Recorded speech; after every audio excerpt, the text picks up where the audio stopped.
Hello guys, welcome to my YouTube channel. तपाईहरुलाई धेरै धेरै स्वागत छ अनि नमस्ते। म हुँ तपाईहरुकै निरज श्रेष्ठ।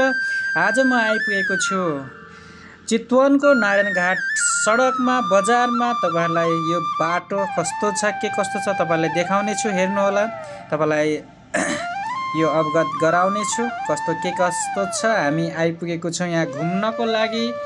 आज आइपुगेको छौं चितवनको नारायणघाट बजार सडकमा। तपाईहरुलाई यो बाटो देखाउने छु।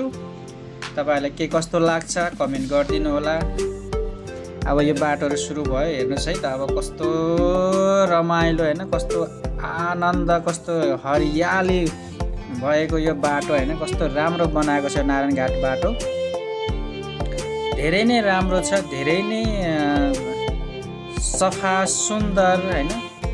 अनि यो नारायणघाट बजार सडक यहाँको हैन, नारायणघाट बजार नेपालको तेस्रो सबैभन्दा ठुलो सहर हैन, तेस्रो सबैभन्दा ठुलो है यो चाहिँ। राम्रो छ जे होस्, मलाई चाहिँ राम्रो लाग्यो हैन। बाटो पनि एकदम ठुलो, अनि सरसफाइ पनि हेर्न एकदम राम्रो, एकदम सफा स्वच्छ वातावरण, एकदम हरियाली, धेरै राम्रो छ यो। तपाईहरुलाई कस्तो लाग्छ, तपाईको प्रतिक्रिया, तपाईको लाइक कमेन्ट शेयर पनि गर्न नबिर्सिनु होला। अनि सब्स्क्राइब पनि, तपाईहरु जतिजनाले सब्स्क्राइब गर्नुभएको छ उहाँहरूले लाइक कमेन्ट गरिदिनुहोस्। जतिजनाले गर्नुभएको छैन त्यतिजनाले चाहिँ सब्स्क्राइब पनि गरिदिनुहोस्, लाइक कमेन्ट पनि गरिदिनुहोस् भन्दै बिन्ती तपाईहरुलाई अनि भन्न चाहे। अनि यो चाहिँ नारायणघाटको यतापट्टिको एयरपोर्ट, यो एयरपोर्ट खण्ड। र अब हामी यता ओल्लो छेउ बाटो भएर त्यति देखिएको छैन, तर यो एयरपोर्टको एरिया हो यतापट्टि। यो नारायणघाटको यतापट्टि एयरपोर्टको यो एरिया। यस्तो राम्रो बाटो छ हैन, यस्तो 4 लाइनको बाटो, एकदम धेरै राम्रो बाटो छ। मलाई त एकदम दामी लाग्यो। अनि यो एयरपोर्ट साइड, एयरपोर्ट एरिया हो यो। यो भित्र चाहिँ गएनौँ हामी, सिधै हामी चाहिँ सरासरी काठमाडौँबाट पोखरा गएँ। पोखराबाट चाहिँ सिधै हामी उदयपुर जाँदैछौँ। हामी 2 जना छौँ। अनि अहिले चाहिँ ठ्याक्कै यो नारायणघाट, चितवन नारायणघाटको यो ठ्याक्कै बजारमा आइपुगेपछि मैले भिडियो बनाएँ। राम्रो लाग्यो मलाई, यो सबै राम्रो लाग्यो, त्यही भएर यो भिडियो हाल्नको लागि मैले भिडियो बनाएको छु। एकदम राम्रो छ, रमाइलो छ, स्वच्छ वातावरण, एकदम सफा सुन्दर। नेपालको तेस्रो सहर नारायणघाट, धेरै राम्रो छ। दामी लाग्यो मलाई यो बाटोहरू, यस्तो दामी लाग्यो हैन। तपाईहरुले कस्तो लागेछ? तपाईहरु पनि यो चितवन नारायणघाट घुम्न आउनु भएको छ भने तपाईहरुलाई थाहा नै होला हैन।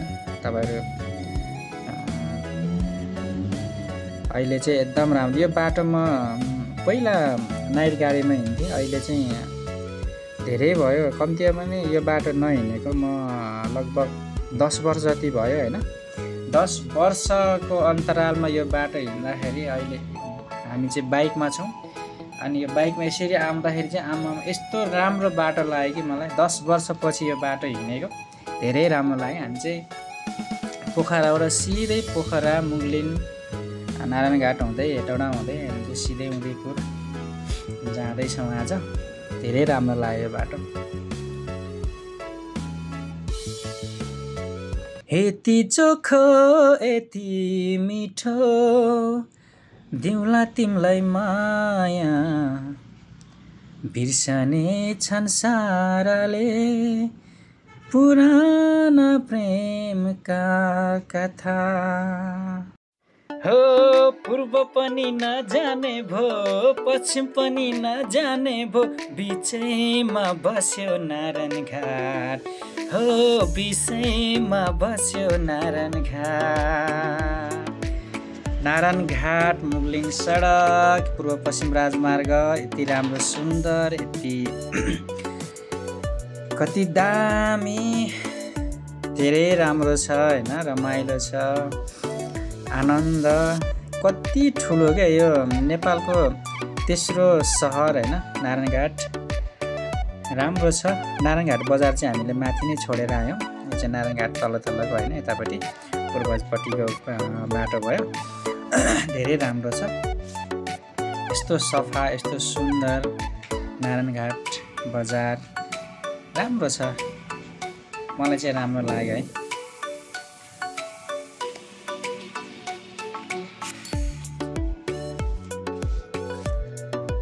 हेर हेर पूर्वबाट झुल्किएछ घाम, हेर हेर पूर्वबाट झुल्किएछ घाम, मैले पनि लेखिदिए त्यो छातीमा नाम मुस्कान मुस्कान मुस्कान मुस्कान।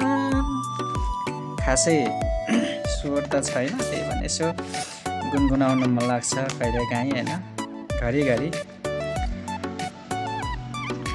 हामी चाहिँ यहाँबाट सिधै अब